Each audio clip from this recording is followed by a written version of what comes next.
नमस्ते दोस्तों, Kataria Sanskrit class YouTube channel पर आपका स्वागत है। दोस्तों, जैसा कि हमने आरबीएसई 10th क्लास का सिलेबस प्रारंभ कर रखा था और उसके अंतर्गत हमने चैप्टर 4, कौन सा था मित्रों, चैप्टर जो 4 था, ठीक है मित्रों, तो उसके बारे में हम अनुवाद कर रहे थे, उनके अनुवाद को हम सीख रहे थे। तो आज हम इस चैप्टर के, जैसे कि हम लोगों ने पार्ट बनाए थे, जैसे कि अब तक हमने इस चैप्टर के मित्रों 5 पार्ट हमने कंप्लीट कर लिए हैं।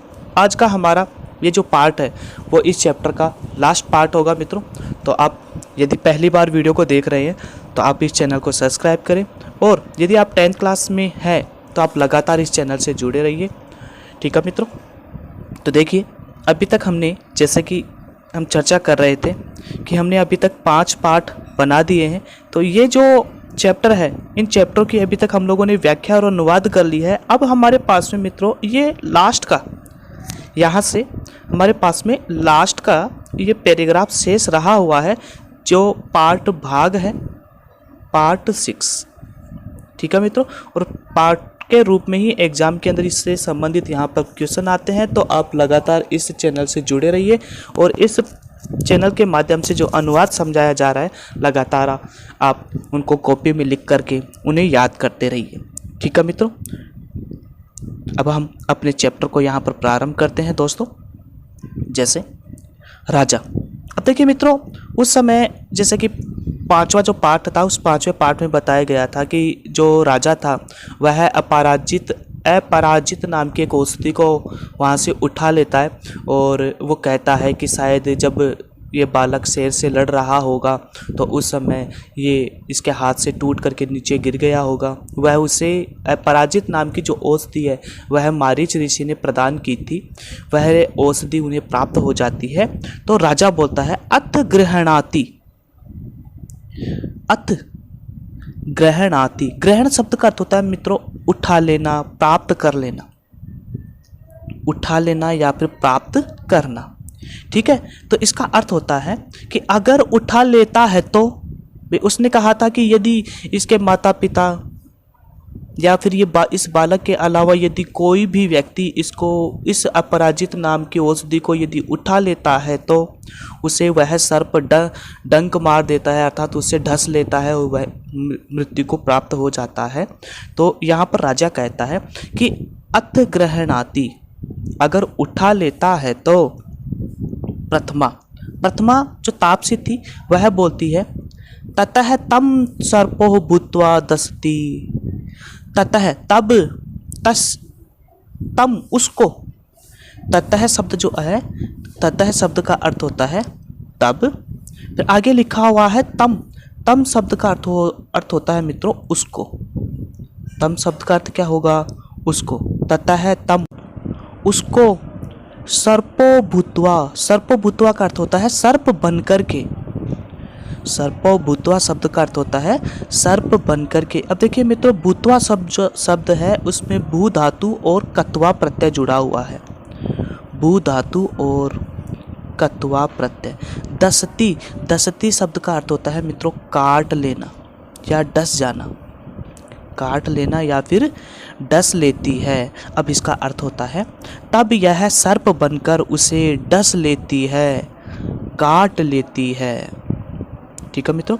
उसके बाद में है राजा बोलता है भवतीभ्याम कदाचिद अश्याम प्रत्यक्षीकृत्वा विक्रिया।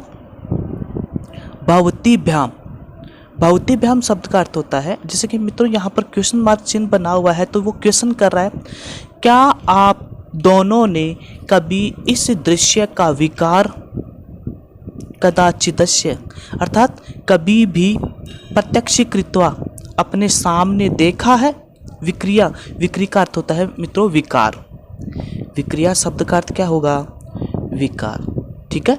तो यहाँ पर इसका अर्थ होता है क्या आप दोनों ने कभी इसका इस प्रकार का विकार देखा है या काटते हुए कभी देखा है। उभे, वे दोनों बोलती है अनेकशः, अनेकशः शब्द जो होता है मित्रों उसका अर्थ होता है अनेक बार, अनेक बार। अनेकशः शब्द का अर्थ क्या होगा, अनेक बार, बहुत बार देखा है।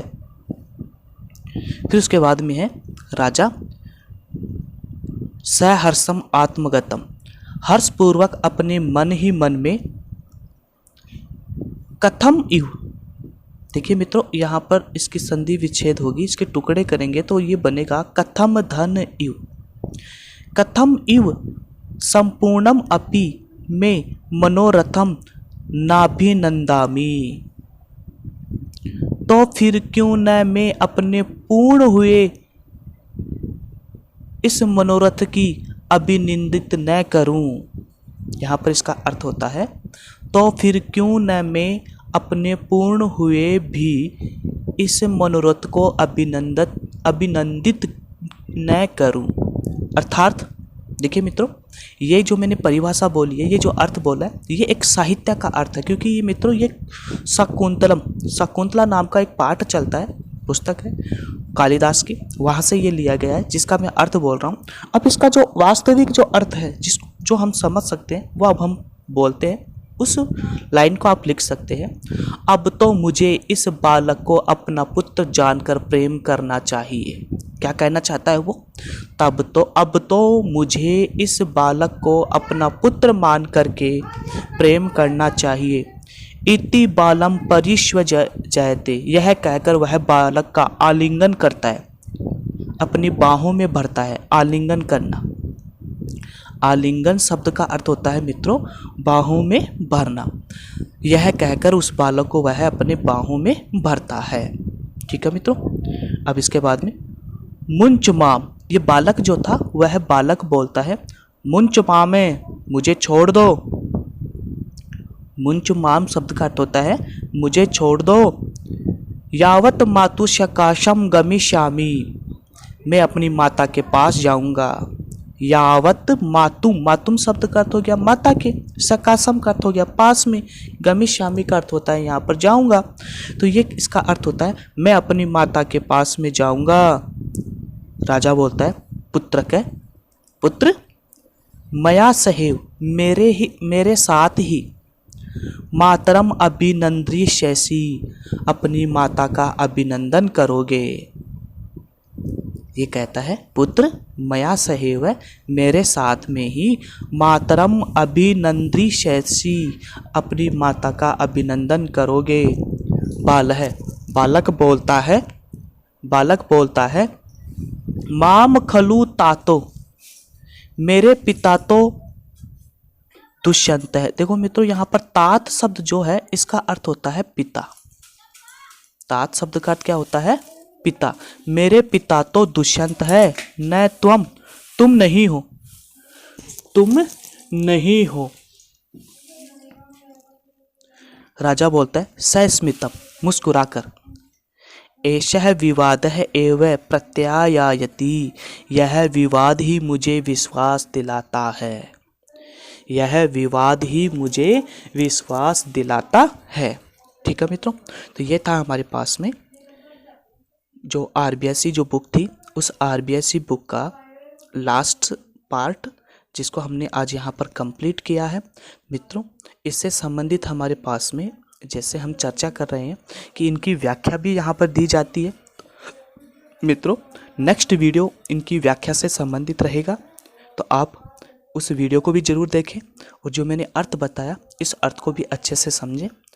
ठीक है मित्रों, और ये एग्ज़ाम की दृष्टि से बहुत ही इम्पोर्टेंट है। तो आज हमारा 4th चैप्टर कंप्लीट हुआ। इसके क्वेश्चन आंसर आप निश्चित रूप से चैनल के ऊपर प्राप्त करेंगे। तब तक आप इस वीडियो को लगातार देखते रहिए और लगातार कटारिया संस्कृत क्लास चैनल से जुड़े रहिए। और मित्रों आप चैनल को सब्सक्राइब करना न भूलें और अपने मित्रों तक इसे शेयर ज़रूर करें। ठीक है मित्रों, धन्यवाद।